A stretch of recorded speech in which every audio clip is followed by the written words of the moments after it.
Hello, this is Reverend Don Lewis coming to you from the beautiful metaverse and more specifically from beautiful Danville, Illinois, homeland of the Corellian tradition. And this is Midday with Reverend Don. Welcome.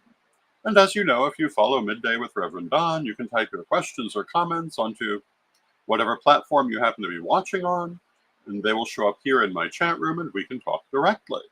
I hope that you're having a wonderful Monday. We have had an interesting weekend. And I'm going to continue my talk on the subject of leadership. And my particular point today is the idea of choosing your battles. And this was inspired in ways that should be obvious from the weekend. And it's kind of a continuation of what I was saying the other day about keeping things in proper perspective. So we're going to be talking about that today. But before we get to it, I want to say that in response to viewers' requests, we will be re-airing best of Reverend Don's vlogs starting tomorrow morning.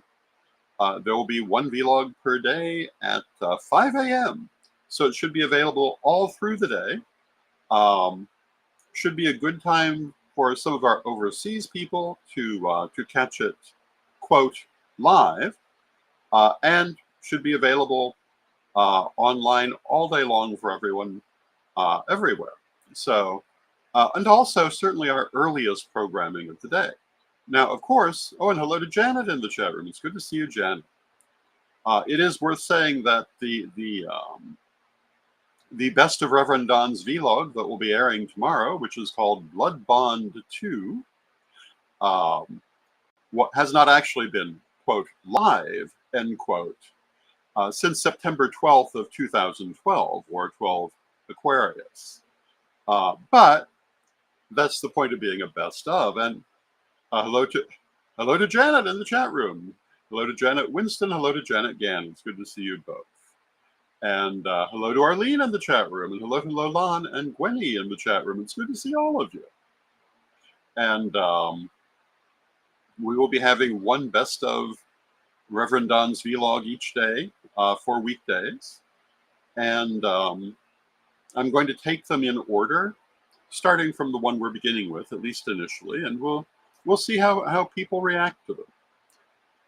The other thing I want to say, you know, I've been involved with Gaia Thrift, and we've been taking donations. I do want to say that I am now looking for metaphysical donations, metaphysical books, and other items, and tarot cards, things like that. And the purpose of this, a few of them will be put back into permanent collections, but for the most part, the idea is to sell them to support elder care and other projects that we're working on through Gaia Thrift and so forth. So if you have any that you're looking to donate, consider us. And you can instant message me on Facebook or email me at donlewishb@aol.com and make arrangements for that if you have anything you'd like to donate. And finally, if you'd like to support my work, the best way to do that is through my Patreon, which you can find at revdonlewis.com. And with that, let us get on to our subject, which is choose your battles. And what do I mean by choose your battles? I spoke the other day, and I've spoken several days, about how so often in the pagan community, people fight over nonsense and waste all of their energy. The truth of the matter is, even when you're young, you feel like you have endless energy. You do not. Your organizations certainly do not. There is always a certain limit to your energy, and you want to use it in ways that make sense. You do not want to throw away your time, your passion, and your effort on nonsense. And yet people do it every day. They get caught up in their emotions very often. And in our community, they often get caught up in trivia. And hello to Mary Hawk in the chat room. It's good to see you, Mary. And the idea of reserving their energies for what's important doesn't often seem to occur to a lot of people, but it's a vital technique of leadership. No matter who you are, And hello to Reverend Michael in the chat room. You can find all kinds of nonsense to involve yourself in, especially if you're in social media. It's there all day long. You can argue over irrelevancies. You can get into protracted discussions of nonsense. But doing that will get you nothing, except maybe a little emotional satisfaction. And, I'm not saying that emotional satisfaction is never worth the doing. It depends on the amount of investment. But when we're talking about an organization or a person who is in a position of leadership, how you invest your resources, how you invest your time is actually very important, because there's only so much of it. And, I can tell you on a daily basis, I barely have time for the things that I'm obliged to do as it is, without involving myself in all kinds of other things. It is important to stay focused on what matters. This is true in terms of your, quote, battles, end quote, but also everything you're doing. And in a manner of speaking, when I say choose your battles, I also mean your activities, your priorities, everything. Think about what's going to be of benefit. And this is especially true in cases of conflict. And I've talked about the identity wars of the 90s and early 2000s on many occasions. The number one tragedy of those wars was there was nothing to be won.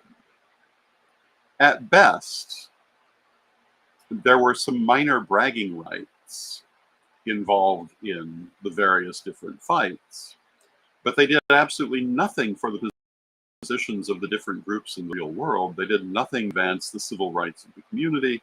They did nothing to hold back the enemies of our community, which hopefully everybody realizes there are some.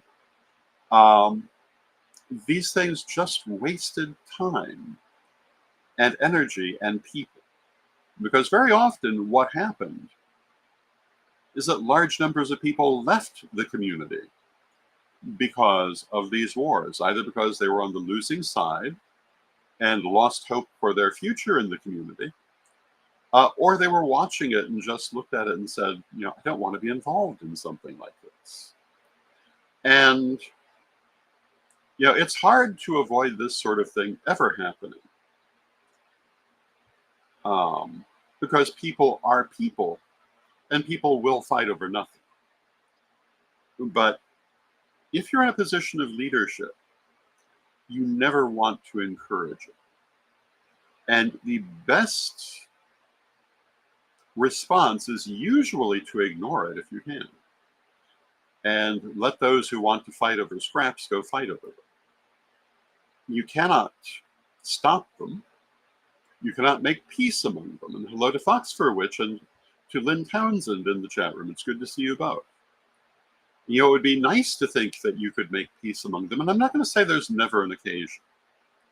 But generally speaking, if they want to fight, they're going to fight. But what you can do is control your own reaction to the situation and pick your battle according to whether it merits your involvement and rewards your involvement. If there is nothing to be gained by being involved in a fight, argument, or discussion, why on earth would you want to be involved in it? If you cannot convince the other side, if you cannot bring peace to the situation, if you cannot do anything to advance the situation, why would you waste your time? And yet people do every day. And yes, granted, there are times when it's perfectly fine to make a remark.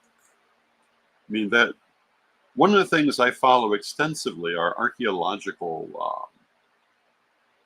what would you call them, archaeological accounts on social media, which feature archaeological finds and artwork. And occasionally I'll make a comment, either clarifying something or correcting what I understand to be someone else's mistake, but usually not, because I perceive it as being a muddy slope. But Occasionally I will do it because I'm human, and occasionally it's good.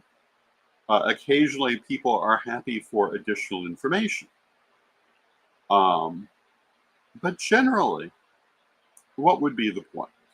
I saw one this morning comparing the back of the famous bust of Nefertiti to the entryway to the tomb of Ramesses II. An interesting thought, but clearly irrelevant in part because part of the scene of Ramesses' tomb entrance is entirely modern. The entry walkway is completely modern. The idea that there's any kind of relationship between these two things is pretty silly when you come down to it. But the idea of stopping to say that was also rather silly. I didn't do it. So another one, at the risk of telling you more than you need to know about such things, but it was the sculpture of a man's head dated to the 5th dynasty. And they talked about the wig that he is wearing being what they used to date it to the time. Except the problem is, there's no reason to think it would have been a wig in the 5th dynasty. The idea that Egyptians shaved their heads and always wore wigs is completely false.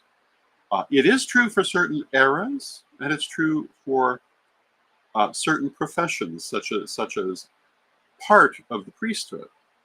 But it's certainly not true across the board. And there's no reason to think this man would be wearing a wig. But that would be, in my opinion, a time waster to have bothered to remark on this post, particularly since it seemed to have 400 posts from one person on completely different subjects. But that's beside the point. It definitely did not seem like something to put my time into. Now, these are frivolous examples. But you shouldn't need a lot of help to think of more relevant examples of situations where people are in disagreement or arguing over things that to intrude yourself into is only going to waste your time. And, granted, some of us have far more time than others. But when we're talking about leadership, we're not only talking about the time of the person, but also other people in that organization who may get swept into it. And, you always have to ask yourself, is this worth doing? Am I doing it for a good reason? Am I doing it for emotional satisfaction? Generally speaking, as a leader, that is not a good reason.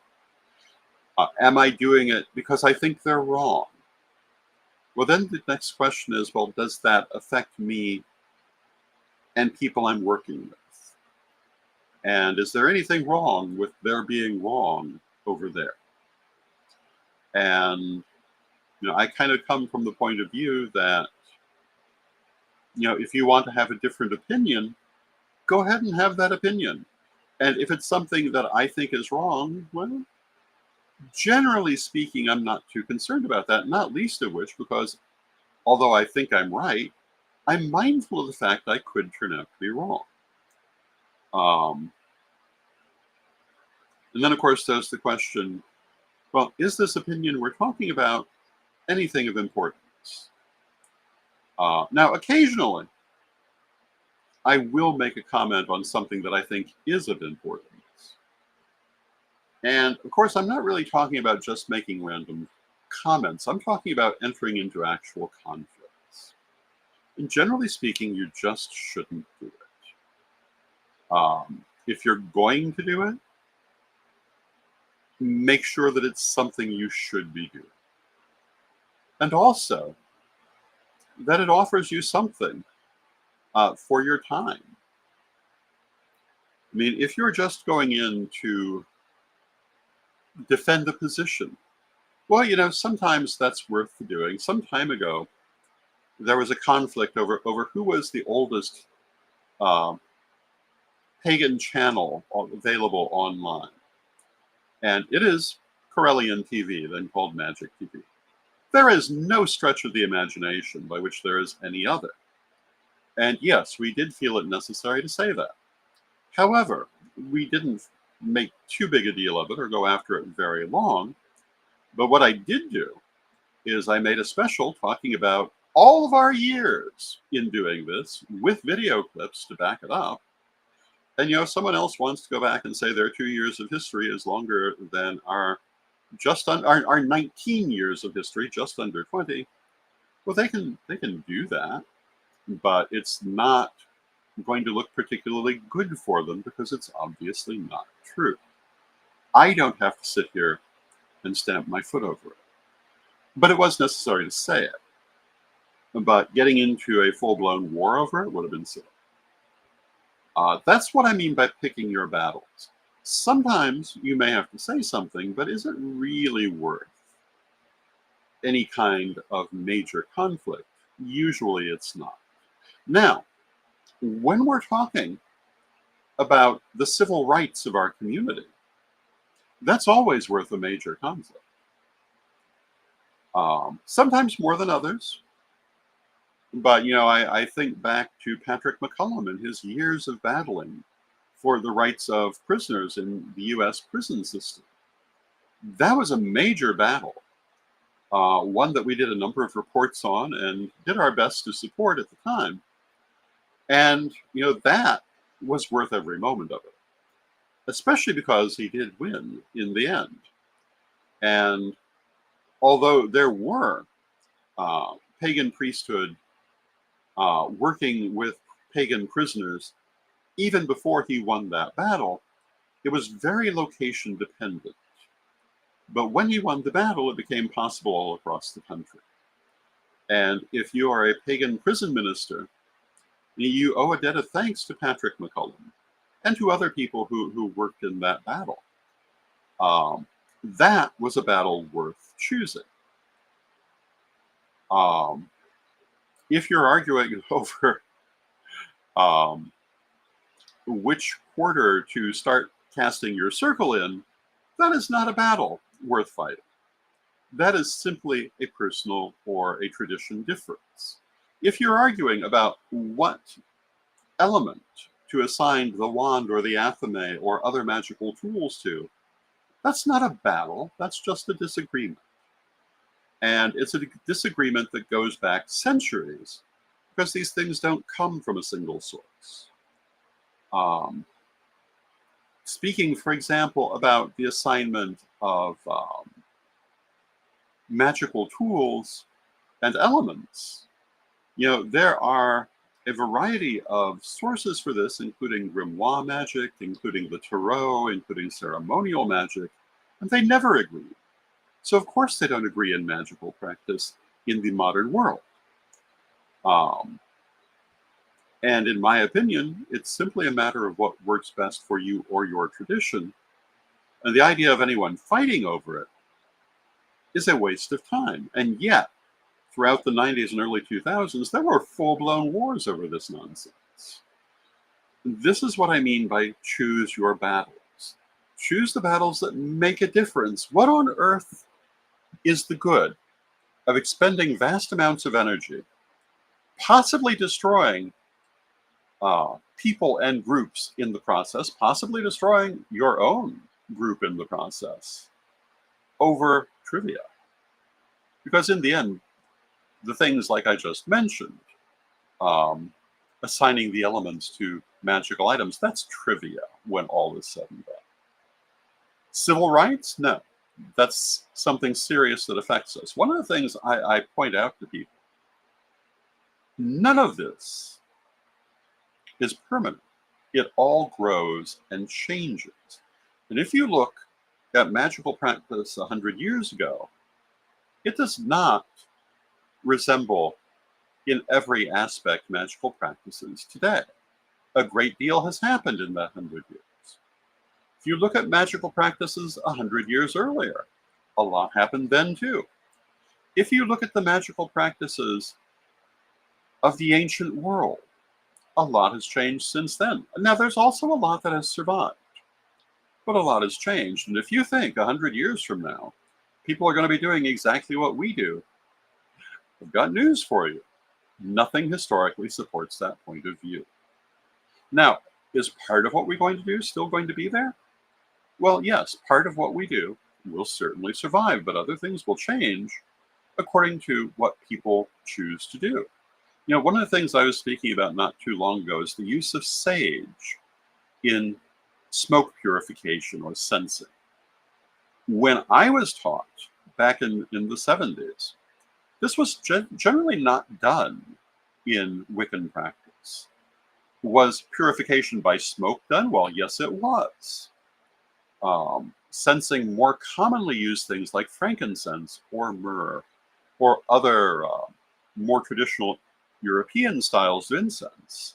It was in the late 70s and early 80s people started to use sage because of Native American practice and because of a rather large outreach on the part of the Native American community that a lot of people choose to forget about now, to convince other people to do this, which was remarkably successful.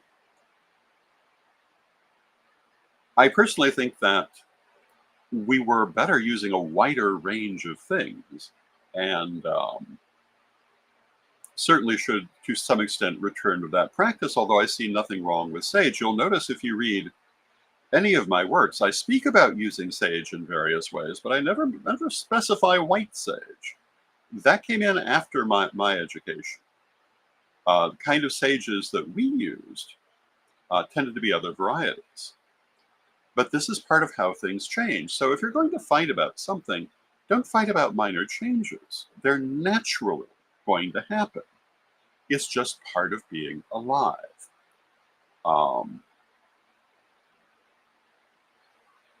I see people talking in some areas excessively, and particularly like in the 1980s, about the Celtic origins of modern witchcraft, which was basically unheard of when I was being trained, and is basically a red herring, in my opinion. There's a little truth there. There is some things that could be said to that, but usually not the way people are saying. The origins of modern witchcraft are very universal, as for the most part is modern witchcraft, as well as highly differentiated in many different forms. But this is, again, just part of the territory. And the idea of arguing that we all need to be the same, or that we all came from one thing, or that we must all be following the exact same practices is foolish. Certainly with a view toward history, because that's never what happens. Things never stay the same. If you look at the Christian religion, which has tended to be the culturally dominant religion for a very long time, they don't stay the same over one century to another. If you look at Christian religion in the present era versus 1900, there are vast changes. And if you look back to 1800, vast changes. And if you look back to 1700, bigger changes. And if you look back to 1600, you wouldn't recognize it for the most part. And if you look back to the early Christians, maybe if you're Orthodox, you'd recognize part of it. Most Western Christians would not really recognize it. Now, Arlene in the chat room has a question. In regards to sage, what are your thoughts about cultural appropriation that is so much talked about today? I think it's nonsense. I think sage is a plant commonly used in the New World. We do not use it in Western magic in the same way that Native Americans do anyway. What Native Americans use the English term smudging for is very different from the kind of smoke cleansing that, for example, Wiccans do. They barely coincide with one another. Why we would not use a plant found in the New World, I don't see. Though, as I say, I'd rather see us go back to a wider range of plants, which is more traditional to us. I am not worried about it, but then I'm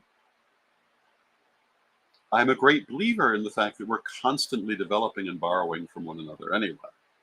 So if you ask me, am I concerned about it? No. Now, if you are If you're dressing up in buckskin and indulging in Native American stereotypes while you do it, that's a whole other matter. That is cultural appropriation, and I would consider that inappropriate. But just using sage, I don't see that. And as I say, we don't use it the way they use it anyway.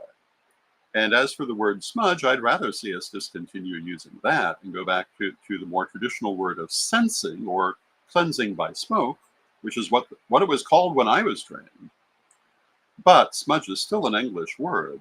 And what does it mean historically? It means exactly what we're using it for. Treating something with smoke. So I think a great deal more is made of it than needs to be. I do think one of the things I've heard suggested about the use of white sage is that so many people in the wider population using it makes it more difficult for people of Native American ancestry to get it. I think that's a very valid point. And again, I'd rather see us using, again, frankincense, myrrh, other sorts of sage and cedar and various herbs that we might more traditionally have used. And I think that would be a very appropriate thing on our part. But am I all upset about people using sage? No, I think that's silly. And I think that's one of the kinds of trivia that people get into huge wars about, that for the most part we really shouldn't be getting into. And I have watched people get into huge wars over things that would be very easily corrected if anyone would take the time to correct it, very easily addressed if anyone would attempt to address it. And I've just told you how to address this if you have an issue with it.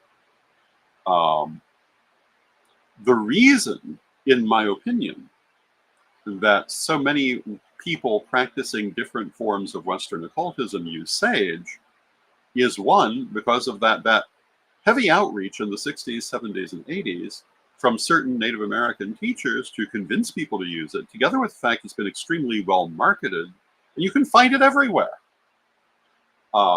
It's the marketing that caused it to be well used. I've never really liked it, to be honest, because I think that it works far less effectively than more traditional Western incenses. And sage often throws little sparks, or the sage bundles people like to use often throw little sparks that can be dangerous. I would rather, on my own, I would rather use powdered incense. But stick incense works perfectly fine. You can get it in virtually any sort, including sage. And yeah, I see, firstly, no reason to get upset about it, but also it's not something I would personally make my preferred preference. That was not the most mellifluous turn of phrase, but you know what I mean. But then I love variety. I love to set up my altar in different ways for different occasions. If you watched my videos over the years that included altars, you'll notice they frequently change.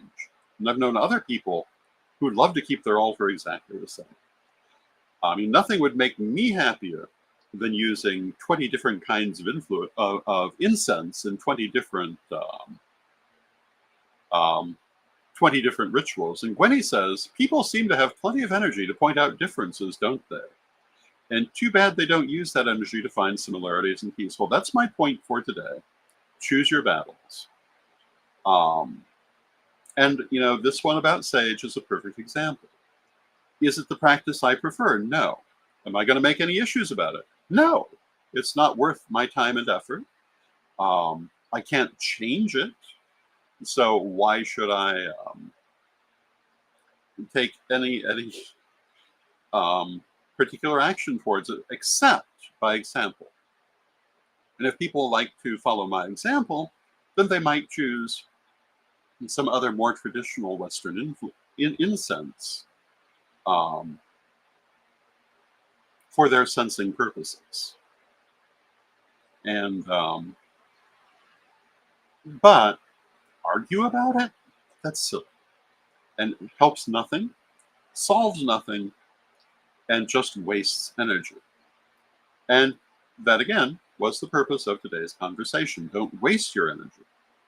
If you're going to find yourself arguing over something, argue over something important that helps people and moves things forward. And this comes under the heading of what I always like to say: do the next right thing.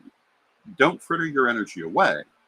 Use it in good and positive ways to make good and positive changes. With that, I see we've come to the end of our half hour. I thank you for joining me. I'll be back tomorrow. And tomorrow I'll be talking about some other aspect of leadership. And then on Wednesday, I'll be doing mini readings again. So have a wonderful day. Thank you for joining me, and let us close with our prayer as we always do. Divine Mother Goddess, Divine Father God, beloved ancestors, we thank you for all that you do for us in our lives, and we ask you to help us to always find that next right thing. Help us not to squander our energies in fruitless arguments, but rather to advance the causes that have true meaning in our lives and help ourselves and our people to move forward. Help us to find and maintain our focus and to use it in good and positive ways. Divine Mother Goddess, Divine Father God, beloved ancestors, we thank you with great love and thanks.